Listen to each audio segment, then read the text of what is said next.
Hello, I'm David. Hi, I'm Julie. Now we're going to do a review of Holotype Mesozoic Europe by Brexworks Games, which is an expansion for Holotype Mesozoic North America. You need the base game to play with this expansion. We'll go over what pieces you need from the base game to play with the expansion. Keep in mind this is for an upcoming Kickstarter, so some of the pieces you're going to see are in prototype form and may change in the final production. Also keep in mind that we did not accept any compensation for this video. We like to help out small publishers. Any subscribes and likes you give us is appreciated. So just like the base game, this is for 2 to 5 players. It takes about 20 minutes per player, and it's for ages 14 and up, although you can play with younger people. The expansion does not change the objective at all. You're still paleontologists, digging for fossils and using the fossil research and going to the library, well, to publish in a journal, Holotypes. And Holotype is a new species of dinosaur that you're going to publish in a journal. In a 2-player game, the game will end when you've collectively published 18 Holotypes. You can play with a variant where the game can also end when you meet global objectives. You'll see here in the expansion that there are new cards that have 2 to 3 player global objectives. So let's talk about first what do you use from the base game, and then I'll talk about what is new in the expansion. Then we'll give our rating and our reasons for our rating. So first off, in the base game, you're still going to play with the department laboratory, the holotype board, the advancement track, the fossils, cubes and dice, and the 6 milestones. That's all you're taking from the base game. You'll see here, these are all the cards from the North American base game. You will not play with these. So you will have a European deck, and you'll see here that every card here will have an E in the corner here, so that if they do get mixed up, you can separate them.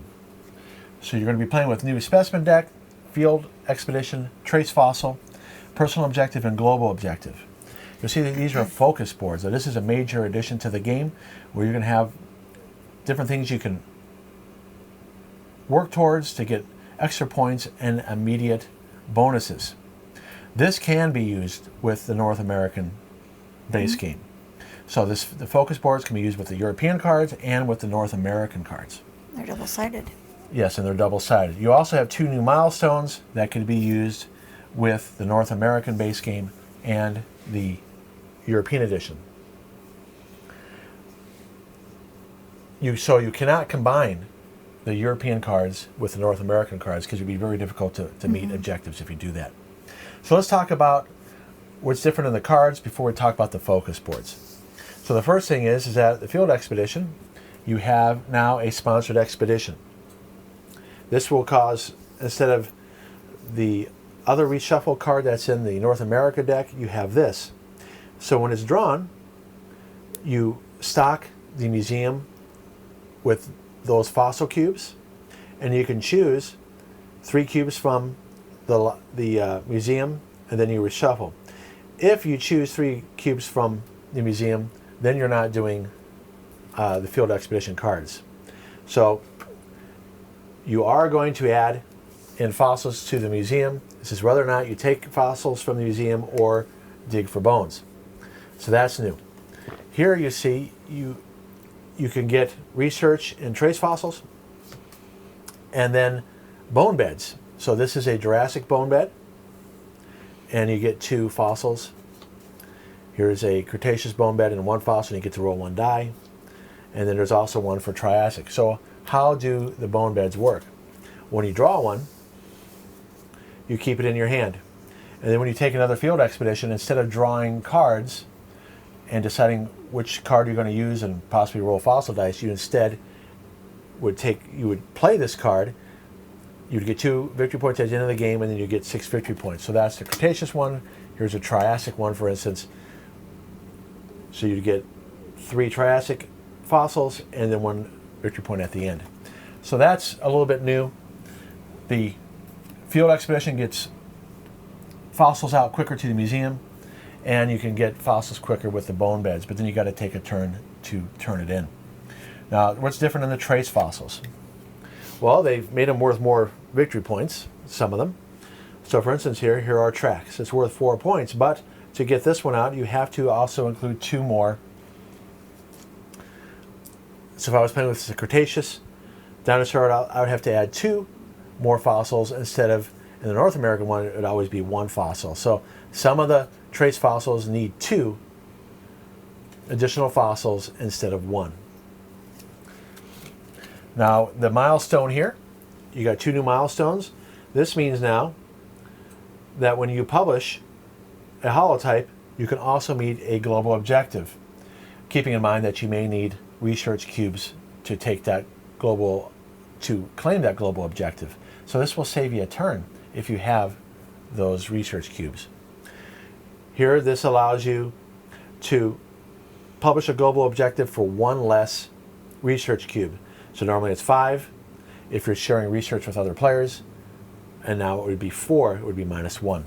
So those are the 2 new milestones. Now there's a couple other species in here. You see here that there are the Crurotarsi. Crurotarses. Yeah. And the pterosaurs. So a couple new dinosaurs.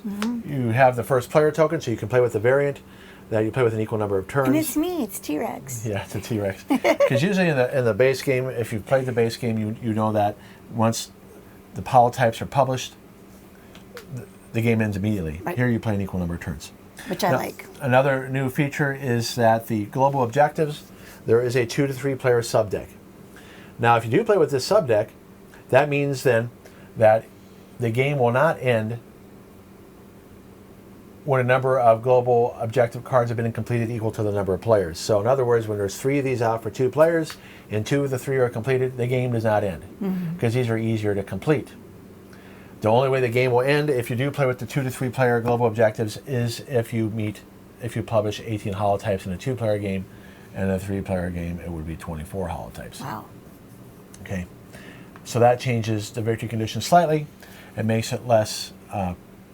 You're more likely to get these global objectives now in a 2 or 3-player game. Personal objectives are the same. It's just they're going to match the counter mix of species. And same with the global objectives here. And there's some different varieties, like they have different types of fossils that you can get. That's something that they did differently. It's kind of cool. Yeah. Now, the biggest change that will require a little bit more effort, because there's more icons and it adds a little bit more, another check every round, is the focus boards. Remember, you can play this with the European edition or the North American edition. This is the part that you can combine with the base game. So here's my base board right here. And when you get these, you either hand them out randomly and choose which side, or starting with the last player in turn order, you give them the whole stack and they choose what they want, and then it goes around in backwards order, and the first player would get the last choice based on what's left. So what does this track mean?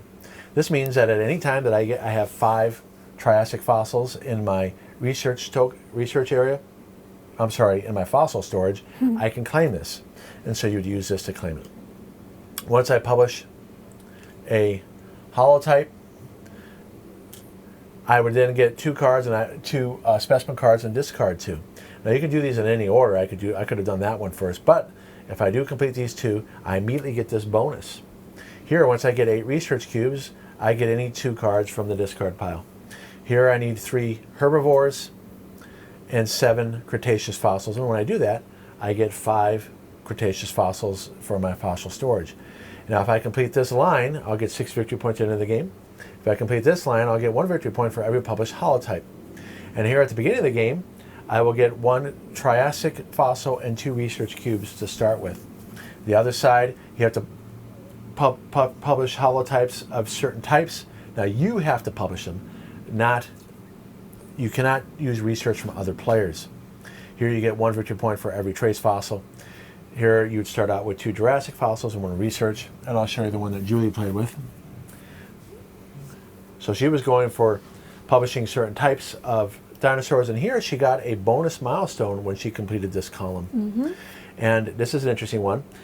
She gets her graduate student when she gets 2 holotypes published instead of the normal 3.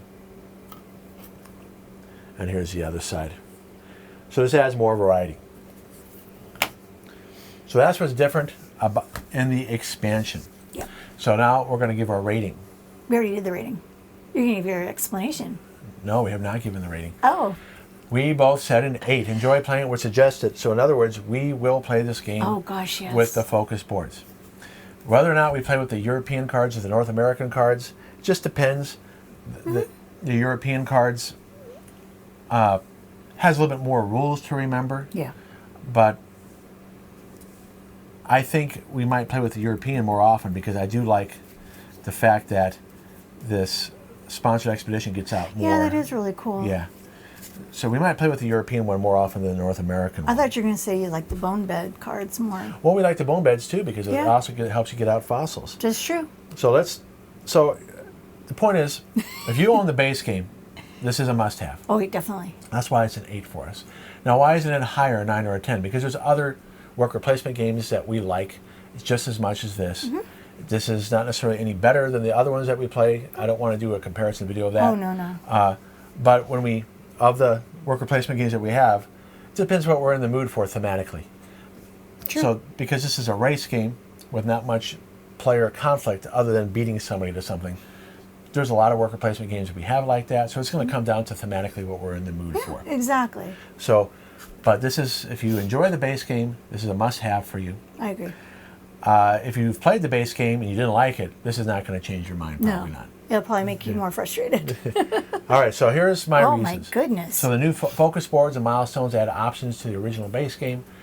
That's why it's a must-have if you enjoyed the base game. The Europe specimen, field, trace, and objective cards provide different theme and educational experience. That's why I took the time to show, there's some different animals here.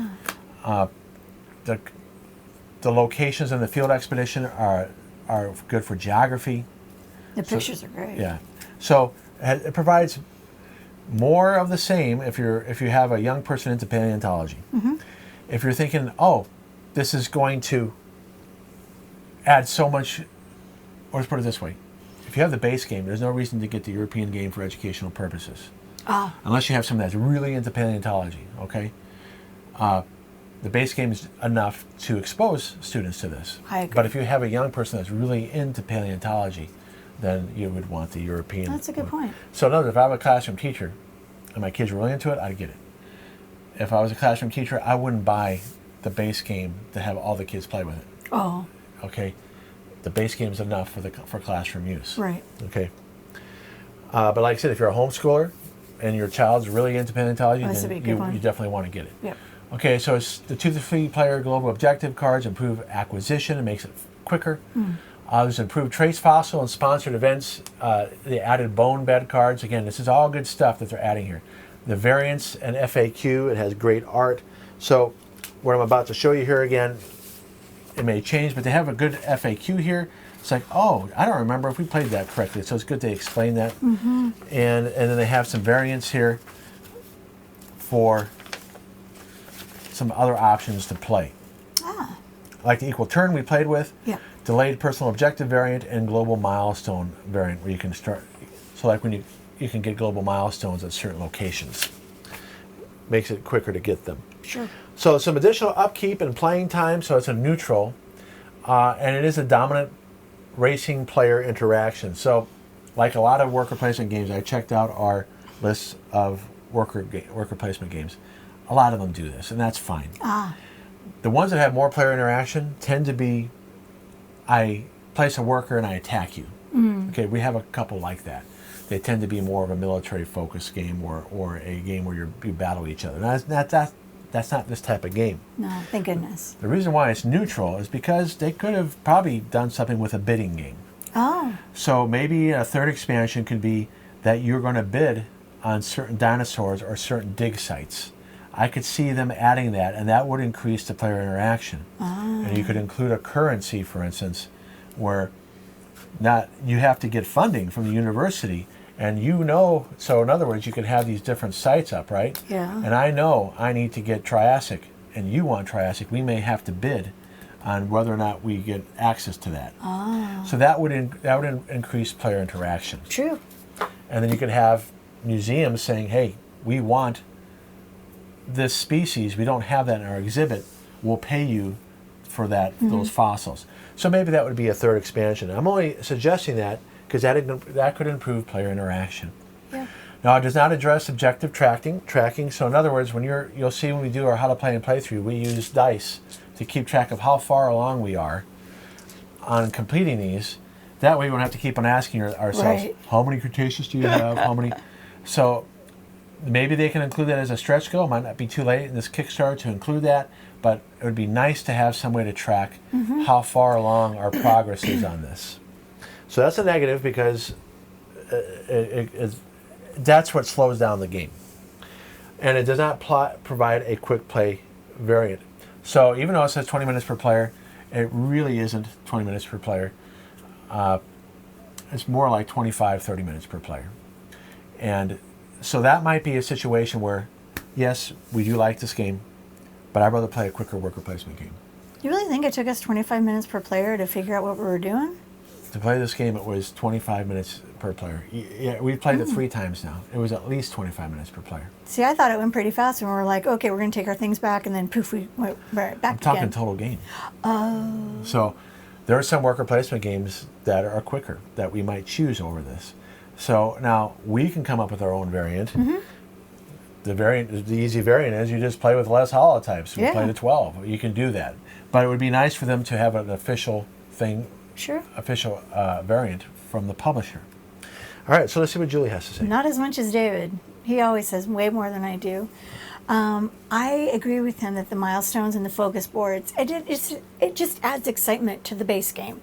And it's exciting for me to know that we can use these boards in both games. I thought that was really just so cool. I love the art and the information on the New Europe cards, and I love it on the North America cards. It's just neat to be able to learn while you're playing. It's just that's right. It has a lot of educational so value. much fun. Yeah. David mentioned this too. The playing time is increased, which Well, because when you have the focus boards, you got a lot going on. Because you'll see, when we do the how to play and playthrough, we got better at it because that was the 3rd time we playing it. You got to track. Did I complete this? Yep. What's going on here? Oh, we got to track this because did we get our milestone or reset the museum? And we did well at keeping each other on task too. Did you remember to do this? Did I do that? Right. So that was helpful. But the point is, it does increase playing time. Yeah, and the race feeling can get a little stressful, at least for me. When I know like he's trying to get one of these global objectives before me, and I'm trying really hard as heck to get it, but I know he's going to beat me to it. It can just be like, oh. But that's almost all worker placement games But we that's have. all yeah. So But that's all I have to say. So this is not. I didn't really talk about this. This does not overly complicate the game. And some people will be like, "Oh, this is nice because the base game was a little too simple." Just keep in mind, though, now you got something else to track. Yeah. And so with a younger person, you might have to help them not forget that, hey, don't forget to check what you just published. Did you complete one of these objectives on your board? So some people will enjoy the additional complexity and the things that you can do. Others would be like, I'll just play the base game. I don't need to have that. But I think the focus boards adds a lot. Makes it more interesting. And you find different ways too when you're laying down your cards to keep track of your focus board as well, which he helped me with, because I was just stacking them all, and he's like, no, you have to lay them out so you know what you have or don't have. So when you watch how to play and playthrough, you'll see that in this area here, you're going to want to stack your cards in a way so that way you can keep track. Oh, I just finished this. And then once you finish it, then you can like stack them up a little bit because you've done it. Right. But until then, it was my wonderful husband helping me figure that out. So in summary, if you enjoyed the base game, you should get this. If you have played the base game and you're waiting for this Kickstarter to get the base game, you should order the expansion as well with it. I agree. Yeah. It'll be well worth it. Right. So thanks for watching. Thanks so much, and we'll see you in the next video. All right, bye-bye. Bye.